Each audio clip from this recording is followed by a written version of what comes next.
मार खाने से शरीर की ताकत बढ़े या ना बढ़े, लेकिन उसके भीतर की ताकत का इजाफा जरूर हो जाता है। नमस्कार, spirit of imbibe YouTube channel में आप सभी का बहुत बहुत स्वागत है। मैं हूं डॉक्टर विवेक पांडे। आपको सुना रहा हूं हरिशंकर परसाई का लिखा व्यंग पीटने पीटने में फर्क है।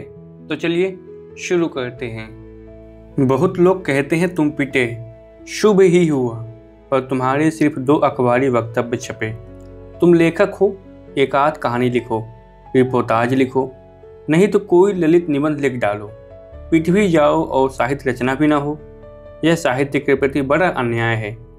लोगों को मिर्गी आती है और वे मिर्गी पर उपन्यास लिख डालते हैं। टी हाउस में 2 लेखकों में सिर्फ माँ बहन की गाली गलौज हो गई। दोनों ने 2 कहानियां लिख डाली, दोनों एकदम बढ़िया। एक ने लिखा था कि पहला नीच है, दूसरे ने लिखा कि मैं नहीं वह नीच है। पहले वालों ने निष्कर्ष निकाला कि दोनों ही नीच है। देखो साहित्य का कितना लाभ हुआ कि यह सिद्ध हो गया कि दोनों लेखक नीच हैं। फिर लोगों ने देखा कि दोनों गले मिल रहे हैं, साथ ही चाय पी रहे हैं। दोनों ने माँ बहन की गाली अपने मन के कलुष से नहीं बल्कि साहित्य साधना के लिए दी थी। ऐसे लेखक मुझे बहुत पसंद हैं। पिटाई की सहानुभूति के सिलसिले में जो लोग आए उनकी संख्या काफ़ी हो गई थी। मैं उन्हें पान खिलाता था। जब पान का खर्च बहुत बढ़ गया था तो मैंने सोचा पीटने वालों के पास जाऊं और कहूं, जब तुमने मेरे लिए इतना किया है, मेरा यश फैलाया है, तो कम से कम पान का खर्च दे दो। चाहे तो एक बेत और मार लो। लोग तो खरोच लग जाए तो भी पान का खर्चा ले लेते हैं। मेरे पास कई तरह के दिलचस्प आदमी आते हैं। आमतौर पर लोग आकर यही कहते हैं, सुनकर बड़ा दुख हुआ, बहुत बुरा हुआ। मैं इस बुरे लगने और दुख से बहुत बोर हो गया हूँ। पर बेचारे लोग और कहें भी तो क्या कहें। एक दिलचस्प आदमी आए, बोले, इतने सालों से लिख रहे हो, क्या मिला? कुछ लोगों की तारीफ, बस। लिखने से ज़्यादा शोहरत पिटने से मिलती है।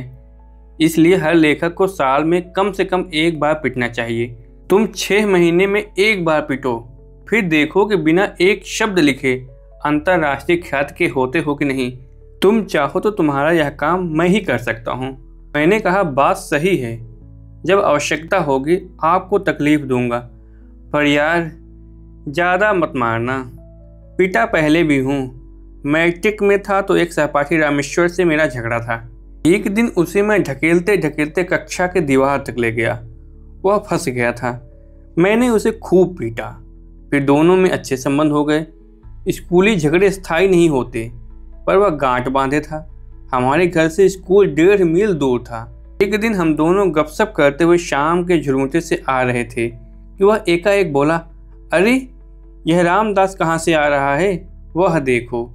मैं उस तरफ देखने लगा।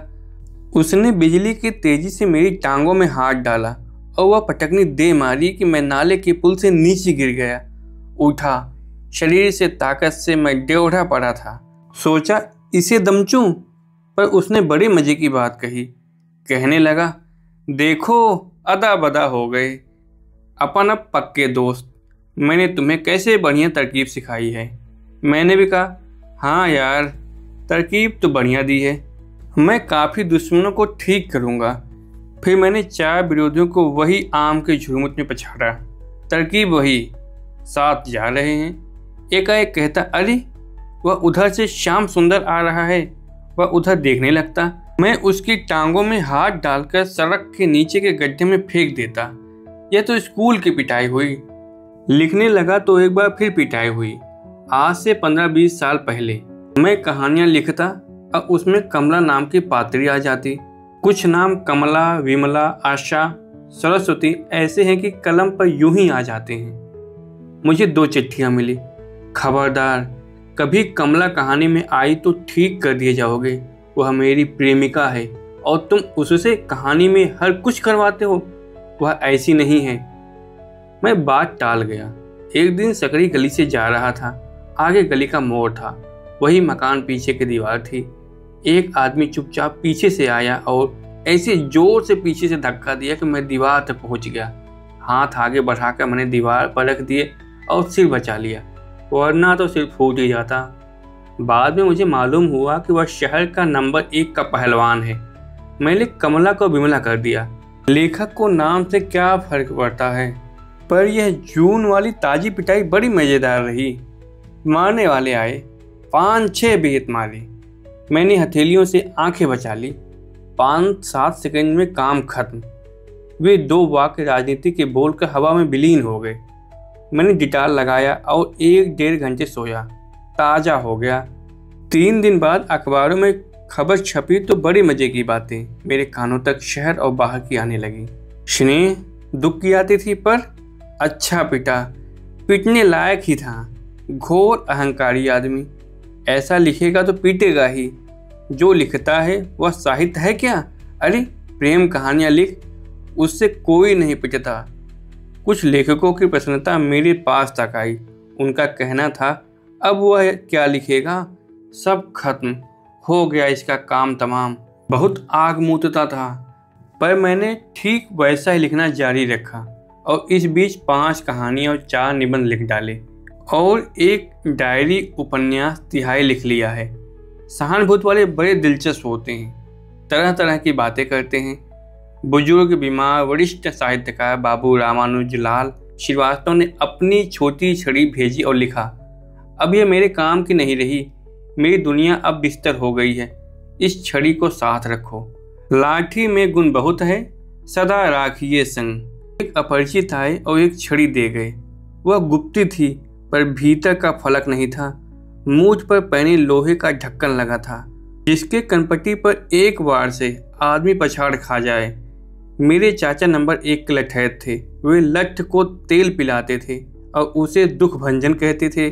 मोहल्ले के रंगदार को जो सब तंग करता था उन्होंने पकड़ा, सामने एक पतले झाड़ से बांधा और वह पिटाई की कि वह हमेशा के लिए ठीक हो गया। मैंने ही कहा, दादा अब इसे तो छोड़ दो। उन्होंने छोड़ दिया, मगर कहा, देख मैंने दुखभंजन से काम नहीं लिया, गड़बड़ की तो दुखभंजन अपना काम करेगा। वह दुखभंजन पता नहीं कहाँ चला गया, उसकी मृत्यु हो गई है, पर वे शीशम की अपनी छड़ी छोड़ गए हैं। एक साहब एक दिन आए, 1-2 बार दुआ सलाम हुई होगी, पर उन्होंने प्रेमी मित्रों से ज़्यादा दुख बताया। मुझे आशंका हुई कि कहीं ये रो न पड़े। वे मुझे उस जगह ले गए जहाँ मैं पिटा था। जगह का मुआवजा किया। कहाँ खड़े थे? किस तरफ देख रहे थे? क्या वे पीछे से चुपचाप आए? तुम सावधान नहीं थे? कुल 5-7 सेकंड में हो गया क्या? बिना चुनौती दिए हमला करना कायरता है। सतयुग से चुनौती देकर हमला किया जाता रहा है, पर यह तो कलयुग है। मैं परेशान। जिस बात को 2.5 महीने हो गए, जिसे मैं भूल जाना चाहता हूँ, उसे की पूरी तफ्तीश कर रहा है। कहीं यह खुफिया विभाग का आदमी तो नहीं है, पर जिसका सब खुला है उसे खुफिया से क्या डर। वे आकर बैठ गए, कहने लगे, नाम बहुत फैल गया है, मंत्रियों ने दिलचस्पी ली होगी। मैंने कहा, हाँ ली। वे बोले, मुख्यमंत्री ने भी ली होगी। मुख्यमंत्री से आपके संबंध बहुत अच्छे होंगे। मैंने कहा, अच्छे संबंध हैं। वे बोले, मुख्यमंत्री आपकी बात मानते हैं? मैंने कहा, हाँ मान भी लेते हैं। मैं परेशान कि आखिर ये बातें क्यों करते हैं, क्या मकसद है। आखिर वे खोले, कहने लगे, मुख्यमंत्री आपकी बात मानते हैं, लड़के का तबादला अभी कांकड़े हो गया है, जरा मुख्यमंत्री से कहकर उनका तबादला यहीं करवा दीजिए। पीटे तो तबादला करवाने और नियुक्ति करवाने की ताकत आ गई, ऐसा लोग मानने लगे हैं। मानने से कौन किसे रोक सकता है। यह क्या कम साहित्य की उपलब्धि है कि पिट कर लेखक तबादले कराने लायक हो जाएं। सन 1973 की यह सबसे बड़ी साहित्यिक उपलब्धि है, पर अकादमी माने तो। आज का यह व्यंग यही समाप्त होता है। अगर आपको यह व्यंग पसंद आया है तो अपने विचार कमेंट बॉक्स में ज़रूर साझा करिएगा। मिलते हैं अगली वीडियो में। जय हिंद।